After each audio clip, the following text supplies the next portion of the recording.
Yo, balik lagi sama gua di channel Bermatin. Dan ya, pada kesempatan kali ini ya, di malam hari ini baru bisa update Bitcoin ya. Tadi pagi itu kita belum update untuk Bitcoinnya. So ya, kita lihat market kembali ya, akhirnya jebol juga ya, 59.000, 60.000 nya jebol teman-teman. Untuk secara teknikalnya nanti akan dibahas lebih lanjut. Jadi untuk video kali ini kita fokus ke Bitcoin dulu aja ya. Kemudian kita lihat dulu untuk Fear and Greed Index berada di level 52, which is ini netral teman-teman ya. Ini ya, saya pribadi mengharapkan dia netral, walaupun kemarin-kemarin itu sempat netral, kemudian balik greed lagi ketika Bitcoin rebound ya dari 59.000 ke 65.000, and then berangsur-angsur turun lagi ya, sekarang balik ke netral. Market udah mulai fear gitu ya. Dimana kondisi sekarang mungkin di sekitar kalian gitu ya, atau di sosmed kalian juga mungkin sedikit banyaknya melihat ada banyak orang yang sedang floating loss, ada banyak orang yang putus asa, ada banyak orang yang cut loss, ada banyak orang yang sudah males sama kripto ya. Itu menandakan memang market akhirnya mendapatkan diskon, dan itu peluang ya buat sebagian orang yang memang masih percaya dan yakin kita ini baru akan benar-benar mulai bull run teman-teman ya. Ketika nanti market udah pump lagi, udah recover lagi, baru orang-orang tersebut ngelirik lagi market kripto. Wah, gua jual kok malah naik ya, wah gue beli. Akhirnya kebagian beli di deket-deket pucuk gitu. Nggak lama nanti akhirnya ya cycle udah mau selesai gitu ya, drop lagi, nyangkut lagi ya, and repeat seperti itu teman-teman ya. Kita lihat memang ya banyak banget lah ya, ini merah merona. Cuman ada beberapa mungkin altcoin yang lumayan lawan arah seperti Polkadot gitu ya. Di sini kita APT ya, Atom gitu ya. Tapi mostly merah merona teman-teman ya, belasan sampai puluhan persen. Kemudian ini untuk economic calendar yang sangat-sangat penting sebenarnya, yang paling akan berpengaruh ke market ini ya. Orang-orang ini nunggu jam 1 dini hari dan jam setengah 2 nanti teman-teman ya, FOMC statement, kemudian Fed interest rate decision, kemudian ada press conference-nya ya. Entah apa yang akan mereka ambil, apakah masih pause ya, atau udah cut ya. Kalau cut rate ya potensi untuk market tiba-tiba rebound, itu chance besar teman-teman. Tapi kalau misalkan dia masih pause, kemudian ngomongnya juga masih ya sama-sama lah pengulangan seperti sebelum-sebelumnya, itu market masih kembali akan lanjut merah, itu bisa teman-teman ya. Jadi ini kita tunggu bersama-sama ya, pergerakan market itu benar-benar di apa ya, benar-benar dipengaruhi lah ya sama nanti nih jam 1 dan jam setengah 2 ini ya, dini hari, tinggal beberapa jam ke depan lagi gitu ya, detik-detik penentuan market. Apakah kita lanjut soar lagi ya, mungkin visit 52.000, 50.000 gitu ya, atau malah ya sekedar ya mungkin sekedar retest aja ya, ke box aja. By the way, box aja udah achieve teman-teman ya, sebelum kita rebound kembali ya, recovery lagi gitu ya. Kemudian kita lihat untuk Bitcoin ETF flow ya, di sini juga semenjak tanggal 24 sampai 30 April ya, terakhir itu kemarin ya, ini BlackRock tidak beli sama sekali teman-teman ya. Di sini tuh BlackRock tidak beli sama sekali. Ini coba saya zoom tuh ya, BlackRock tidak melakukan pembelian sama sekali, dan malah ini semenjak tanggal 25 April sampai 30 Aprilnya ini disusul dengan penjualan dari beberapa institusi lainnya, yang mengakibatkan rapornya merah nih ya, dari 24 sampai 30-nya merah, tapi mereka mulai berjualan itu dari 25 nih tuh teman-teman ya, menandakan memang dari institusi besar aja masih wait and see nih, nunggu ya The Fed mau apa lagi nih gitu ya. Jadi mereka tidak agresif lagi, bahkan wait and see dulu nih. Kita lihat BlackRock dan bahkan beberapanya malah jualan. Kemudian kita lihat untuk liquidation heat map-nya ya. Kemarin ini sempat kita mention juga atau bahas juga di video kemarin, ini ada 61.000 di area 61.300-an, ini ada cukup tebal. Jadi ketika mereka kemarin itu sempat nge-spike jemput bagian atas di 64.000 something gitu ya. Kemudian adanya rejection ya, possible koreksi ya. Bisa aja sekedar jemput liquidation ini ya, leverage-nya di sekitar 61.400-an, 61.300-an dolar. Malah tadi siang ya jebol teman-teman, akhirnya jebol tadi siang ya. Ya loss-nya di berapa tadi itu, di sekitar 56 ribuan ya teman-teman ya. Nah, sekarang kalau kita lihat lihat juga untuk heat map-nya, ini tebal di bagian atas nih ya, di 65.000 ke atas. Berarti memang banyak banget orang yang pasang short teman-teman ya. Ini untuk 1 week yang minimal. Untuk yang 3 days-nya ya kita bisa lihat ada lumayan tebal bagian bawah, berarti menandakan banyak juga nih mulai orang-orang ngelong nih. Kalau kita lihat per 3 day-nya ya, Ya ini bagian bawahnya nih di sekitar 56.800 ya, 56.200-an dolar gitu ya. Jadi memang ini masih rawan banget ya, bisa aja wick nakal gitu ya, wick atas bawah. Jadi stay safe dulu teman-teman. Jadi at least mungkin kalau misalkan the Fed, kita ngomongin good news-nya ya, the Fed akhirnya cut rate ya, kemudian dia dovish gitu ya. Bisa nggak Bitcoin ini bikin jarum dulu ke bawah? Bisa teman-teman ya. Jadi grab likuiditas ya mungkin di sekitar 55 ribuan something gitu ya, 54 55 ribuan something before dia V-shape recovery. Ya itu possible juga teman-teman ya. Jadi mungkin teman-teman bisa pertimbangkan lah ya untuk hal itu. Oke. Kita bahas untuk si Bitcoin secara daily. Nah, akhirnya teman-teman ya, akhirnya setelah lama lah ya kita ngomongin box ajaib, akhirnya ke-achieve teman-teman. Ya, box ajaibnya ke-achieve. Ya, tinggal kita lihat penentuannya nanti the Fed. Ya, apakah memang seperti skenario sebelumnya? Ini disentuh, dia rebound ya. Tentunya tidak nih, teman-teman. Ya, dia bikin tail candle tadi sampai 56.500-an dolar. Ya, masih possible untuk dia bikin tail candle sedikit lebih panjang lagi, nge-grab likuiditas untuk dia rebound. Ya, kita ngomongin untuk good skenario-nya lah ya. Karena market udah mulai koreksi, bahkan ya, bukan mulai lagi, udah koreksi dan bisa aja dia visit around 55 ribuan dolar ya. Dia turun lagi sedikit lebih bawah lagi ya. Akhirnya bounce back again ya untuk si Bitcoin-nya.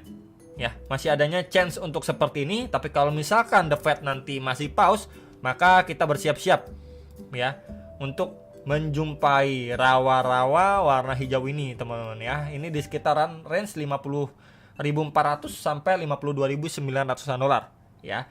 Tinggal kita lihat apakah bounce ya dari box ajaib atau kita akan masuk ke rawa-rawa ya, rawa-rawa hijau nih teman-teman ya. Jadi ini untuk sedikit hiburan aja lah ya, biar nggak terlalu tegang market yang lagi merah ini. Dan tentu juga teman-teman yang sudah nonton video saya dari lama-lama udah tahu ya, memang target overallnya adalah box ajaib ini.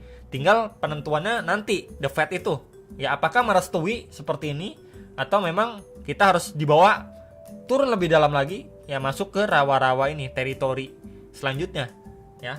Kurang lebih seperti itu pantauannya untuk si Bitcoin ya. Jadi stay safe dulu, masih possible untuk dia grab likuiditas mungkin di sekitar 55 ribuan dolar, sekitar area itu sebelum dia rebound. Ya, kita ngomongin good scenario seperti itu ya. Oke. And then next kita lihat secara time frame 1 jam. Ya, ini 1 jam kita coba lihat lebih detail lagi ya. Terakhir kali ini ada liquidity sweep di sini. Ya, naik, cuman kepentok di bagian atasnya, drop lagi ya. Kemudian kita bisa lihat ya another liquidity sweep lagi di sini. Ya, kemudian rebound lagi, kepentok lagi, turun lagi ya, testing ke bagian demand bawah ini, teman-teman. Ya, ini by the way time frame 1 jam, testing ya, rebound dari situ. Kemudian kepentok di 64.600-an dolarnya nih. Nah, nih. Ya, kepentok di box merah itu. Kemudian adanya rejection, teman-teman. Rejection tersebut kita kemarin sempat pantau sebenarnya ya. Karena ini sebelumnya juga sempat break. Kita kalau lihat seperti ini perspektifnya ya, dia break dari channel ataupun falling wedge. Kita bisa lihat bersama-sama dia break. Ya, reject dari situ, retest ya terhadap MA21, sempat ada tail candle cukup panjang nih. Kita bisa lihat secara tahapan 1 jam. Ya, naik tapi tidak mampu di follow up dengan baik, akhirnya endlosor cukup tebal. Red candle turun ke sini, kemudian berangsur-angsur turun, teman. Berangsur-angsur turun pun kita bisa lihat next area pertahanan support kuat ya. 1 2 3 4 kali kena touch, teman-teman ya, sejak pertengahan minggu kedua April nih. Akhirnya ini sempat dia grab likuiditas sampai 59.150 ya. Kita bisa lihat di bagian sini candlenya rebound ya, memberikan sedikit harapan, tapi reboundnya pun sebatas menghampiri lah ya EMA 21 time frame 1 jam. Kemudian dia berangsur sideways di sini, lanjut siang hari tadi ya kalau nggak salah, ini langsung merah tebal, teman-teman ya, merah tebal, akhirnya benar-benar dibuang barang ya. Ini ketahan di 56.500 untuk posisi saat ini. Jadi sekali lagi bisa di prepare ya, ini momentumnya ataupun pergerakannya masih sama ya. Terakhir kali kita bisa lihat ya, ini drop ya, naik sideways kemudian langsung drop lagi ya. Ini juga teman-teman kita bisa lihat ya, di sini adanya naik langsung drop lagi gitu ya. Jadi nggak menutup kemungkinan untuk si Bitcoin masih bisa drop sekali lagi, walaupun nanti adanya good news gitu ya, menjelang itu ada bisa volatile sebelum akhirnya V-shape recovery. Tentunya market harus mencerna dulu ya keputusan dari The Fed dan juga speech-nya mereka ya, dari kakek Powell seperti apa gitu ya. Makanya kenapa saya bilang masih potensi bikin jarum, sama seperti sebelum-sebelumnya ya. Di sini tuh bisa aja di sini bikin jarum akhirnya naik. Ini juga teman-teman, ini bikin jarum akhirnya naik gitu ya. Kita bisa lihat juga dengan jelas secara time frame 1 jam, ini candlenya itu benar-benar padat, bukan cuman tail candle seperti sebelum-sebelumnya, yang menandakan memang selling pressure itu kuat. Tapi di waktu yang bersamaan buyernya juga nggak begitu kuat, lemes teman-teman, nggak kayak sebelum-sebelumnya nih. Ini reaksi dari buyers ya, kita nggak lihat nih reaksi dari buyers yang lumayan signifikan, lemes juga gitu ya. Buyersnya juga mungkin masih menunggu juga, balik lagi wait and see gitu ya. Kebanyakan memang orang-orang takut nih The Fed masih pause gitu ya, akhirnya ya jual-jual dulu deh, takut nih gitu ya, nunggu arah market selanjutnya ya. Jadi kalau misalkan seperti ini ya masih possible untuk dia drop satu kali lagi ya teman-teman. Jadi itu concernnya. Dan di sini juga ada area imbalance secara daily, ini di range $55.080 sampai $56.700 gitu ya. Jadi bisa aja dia drop cuma sekedar ngisi imbalance ini sebelum akhirnya lanjut naik ya. Next kita bahas dulu untuk Bitcoin dominance lah, baru kita nanti USDT ya. Ini so far masih sejalan ya dengan update di video Bitcoin sebelumnya.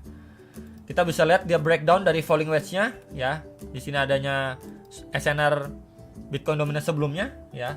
Kemudian adanya rebound, akhirnya visit lagi ke box putih nih di sekitar 54,97 sampai 55,24%. Udah visit dari situ langsung reject teman-teman. Reject dari situ ya, diiringi juga dengan Bitcoin yang drop signifikan gitu ya. Ya yang cukup kita syukuri atau ambil hikmahnya adalah Bitcoin dominance ini ikut drop juga. Reject dari sini dia ikut drop juga teman-teman. Ya Bitcoinnya drop, Bitcoin dominance juga drop, walaupun memang altcoinnya itu keseret juga mau ya. Ujung-ujungnya altcoin keseret, tapi yang perlu digarisbawahi, altcoinnya itu tidak seberdarah-darah waktu Bitcoin dominance itu ngepump seperti ini. Ya nggak bisa dibayangkan ketika Bitcoinnya drop, kemudian Bitcoin dominance kemarin ini rejection, terus kemudian langsung lanjut break lagi. Wah kalau kayak gini altcoin udah makin berdarah-darah, udah makin remuk teman-teman ya. Jadi ini adalah hal lain ya yang bisa diambil hikmahnya, khususnya untuk altcoin ya. Ini kita ya bisa dibilang lumayan terselamatkan lah ya. Dia reject dari sini ikut turun juga gitu ya. Jadi walaupun di tengah market yang merah merona seperti ini ya, tentu aja ada hal yang masih lumayan positif lah dibilang gitu ya. Oke, itu sedikit untuk menghibur ya teman-teman, tapi memang itu kenyataannya. Kita lihat terakhir untuk USDT dominance ya, biasanya ini memang keterbalikannya ya untuk si Bitcoin. Jadi kalau misalkan USDT dominance itu dominasi untuk USDT, itu pergerakannya tentu sebaliknya. Kita bisa lihat di sini pumping dan Bitcoinnya malah drop teman-teman ya. Dan dia udah dekat sekali nih ya dengan next area supply-nya. Ya sebelumnya nih sempat juga menjadi tahanan nih. Ya ini di sekitar area 5,42% sampai di sekitar 5,51%, sekitar area itu secara daily by the way gitu ya. Jadi masih possible untuk USDT dominance tes lagi masuk ke zona ini ya. Ini adalah zona pantauan dan semoga dari sini mendapatkan reaksi rejection ya. Akhirnya dia bisa koreksi lagi. Kalau misalkan itu yang terjadi, maka untuk Bitcoinnya so far bisa koreksi bisa recovery lah teman-teman ya. Jadi kurang lebih seperti ini ya. Jadi menjelang nanti bisa aja volatile, saya ingatkan gitu ya. Bikin tail candle akhirnya dia drop lagi ya, ini good untuk market ya. Cuman kalau misalkan dari sini dia malah bablas gitu ya, the Fed yang hawkish dan lain sebagainya ya, market ini chance kalau dia kesini ya mungkin Bitcoin di sekitaran 52 ribuan dolar itu possible teman-teman ya. Jadi palingan itu yang bisa saya sampaikan. Balik lagi, semua analisa ini adalah sebuah gambaran juga untuk good dan bad skenario-nya. At least kita bisa tahu next area targetnya ya. Jadi nggak cuma ngawang-ngawang angkanya. Berikut juga dengan beberapa data yang coba saya sampaikan tadi untuk teman-teman sekalian ya. Palingan itu aja yang bisa saya sampaikan. Hopefully kalian bisa terbantu. Jangan lupa analis kembali. Sampai jumpa untuk next video. Salam profit.